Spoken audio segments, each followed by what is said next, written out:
Sunan al-Dhuhr take the place of Sunan al-Jum'ah.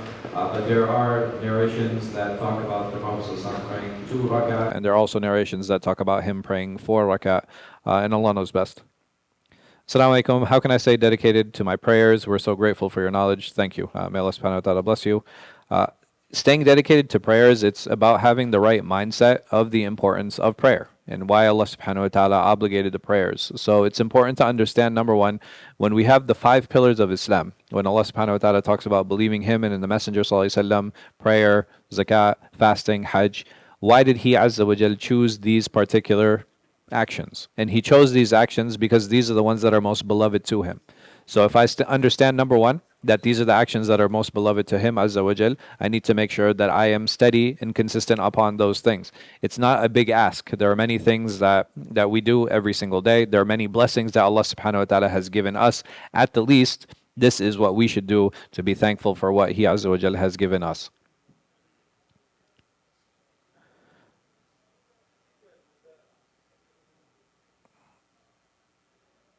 Why is it so bad to say the Quran was created, Allah created everything? Okay, so the issue is like this is a masala that had a lot of khilaf. The first people to introduce it were the sect called the Mu'tazila, and basically their idea behind how to describe a miracle was what was different, and there was a big khilaf between most of the scholars of Ahl Sunnah and between them. And what happened was that because it was an issue that was not discussed previously, right? So the issue, the companions, they never spoke about the Quran being created or uncreated or eternal. These are things that came later. And as such, the scholars of Ahl Sunnah, from the head of them, Imam Ahmed, he stood up against this, saying that this is not something that can be imposed upon the Muslim Ummah. You cannot come and impose this. And the problem was the imposition of this belief that was not something that was discussed before, not something that was placated before. But like I said, it's a masala that there's khilaf in, and there's no thamra, right? There's no fruit from this actual khilaf, unfortunately. Enforcing it upon people makes no sense. Is it true that pubic hair must be shaved every 40 days? And is it true that it must be shaved after having a wet dream? I don't know. I know that there are some weak narrations that talk about it being trimmed or cut every 40 days. After having a wet dream, no. After having a wet dream, the only obligation is when it's time to pray that you have to make ghusl.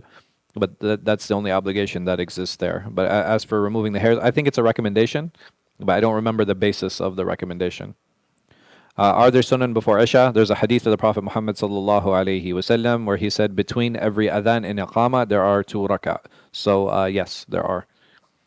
Why is making dua to other than Allah subhanahu wa ta'ala not shirk? It depends on the intention, right? So dua, like we said, essentially is a talab. It's asking. If I ask somebody for a pen, can somebody say, oh, why are you asking someone other than Allah for a pen? Or if I'm asking someone for a ride, you say, why are you asking someone other than Allah for a ride?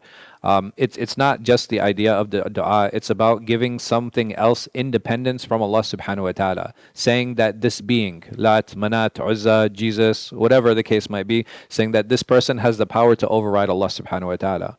But if I believe that this person is giving me something because Allah gave them that ability, like I said, can you give me a ride? Can I borrow $5? Right? These are things that I'm asking from others. And if I'm asking those things, why am I asking? Because I believe Allah subhanahu wa ta'ala gave them the power to do that. That's why it's not shirk. How are the Ash'ari considered Ahl Sunnah when their claims reject types of hadith and aspects of the Quran? There's no rejection of the hadith and aspects of Quran. It's the understanding from them, and even the Atharis, right? So even Atharis, Hanbalis, there are certain types of hadith that they reject, and there are certain types of understanding that they reject. It's not an issue of accepting and rejecting. It's an idea of or understanding of. Number one, is the Quran that's something that's accepted as a whole? Absolutely. There's nobody. There's no sect from the Muslims who rejects the Quran as a ruling or rejects the Sunnah as something that is a basis of Islam. The difference is going to be in how do I understand this ayah? How do I understand this hadith? And the different approaches to that.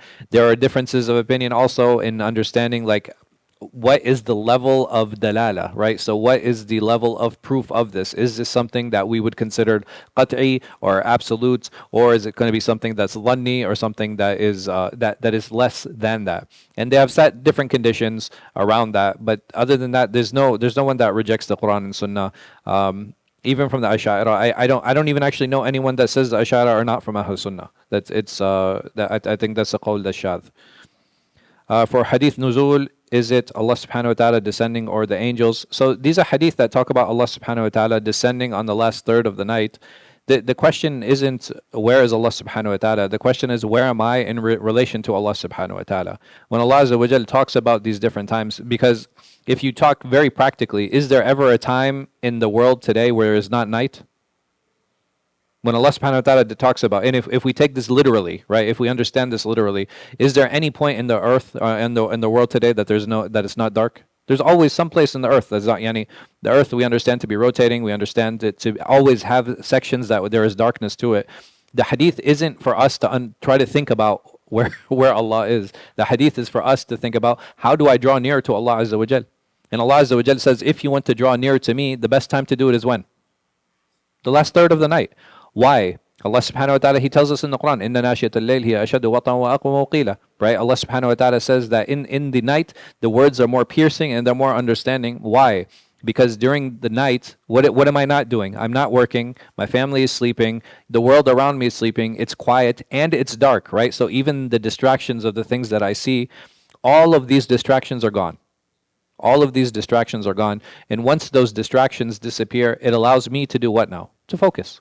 And I can focus on my recitation, I can focus on my dhikr, I can focus on my dua, I can focus on my prayer. This is why Allah Azza wa Jal put some barakah in that time. Because nobody's awake yet. All of the requirements other people might have for me, the social responsibilities that I have, I don't know anyone inviting someone over for dinner, in the last third of the night. It doesn't happen. You don't have any social obligations, you don't have any family obligations, you don't have any work obligations. And because we don't have them, Allah subhanahu wa ta'ala is saying, He says, istaghal fursa. He says, utilize, this is an opportunity. Don't waste that time. This is a wonderful, amazing time for us to reflect on ourselves and think about the things that we did over the day, over the past day, or think about the shortcomings that we have. تفضل Sayyid. Yeah. Yeah. Okay. How's it known? كيف يعني? Yeah. So this issue over here, Allah subhanahu wa ta'ala, He says, and let me give you another example. Yeah. Mm-hmm. Mm-hmm. Bid'ah. Uh-huh. No. So see this. Jazakallah khair, ya akhi. So this issue now, if you want to start talking about Allah subhanahu wa ta'ala's sifat, and you want to start talking about Allah subhanahu wa ta'ala's that, who's going to benefit? No. I'm saying nuzul, this is an action of Allah subhanahu wa ta'ala. Yes or no? It's an action of Allah. No, su'al, ya akhi. Su'al sarih. And I'm being very honest. What benefit are you going to get from it? Akhi, it's not that. Because hatta this issue of understanding Allah subhanahu wa ta'ala's sifat, and understanding His actions, and understanding how He does those actions. Uh-huh.